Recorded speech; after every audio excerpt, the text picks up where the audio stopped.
Gujarat reinvestment సదస్సులో ప్రత్యేక ఆకర్షణగా చంద్రబాబు పవర్ పాయింట్ ప్రెజెంటేషన్తో ఆకట్టుకున్న సీఎం. 100 రోజులు పూర్తి చేసుకున్న కూటమి ప్రభుత్వం. రేపు ఎన్డీఏ శాసనసభాపక్ష సమావేశం. ఇవాళ పలు శాఖలపై వరుసగా సమీక్షించనున్న చంద్రబాబు. త్వరలో విశాఖ రైల్వే జోన్కు శంకుస్థాపన. ఫలించనున్న ఉత్తరాంధ్ర వాసుల కళ.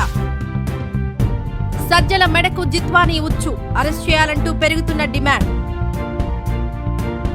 ఈ ఖరీఫ్ నుంచి వడ్లకు 500 రూపాయల బోనస్ ఇస్తామన్న ఉత్తమ్ కుమార్ రెడ్డి. హైదరాబాద్ లో ఘనంగా ప్రారంభమైన ఖైరతాబాద్ గణేష్ శోభయాత్ర.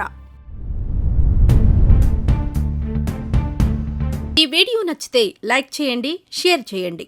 మరింత సమాచారం కొరకు మా ఛానల్ను సబ్స్క్రైబ్ చేయండి.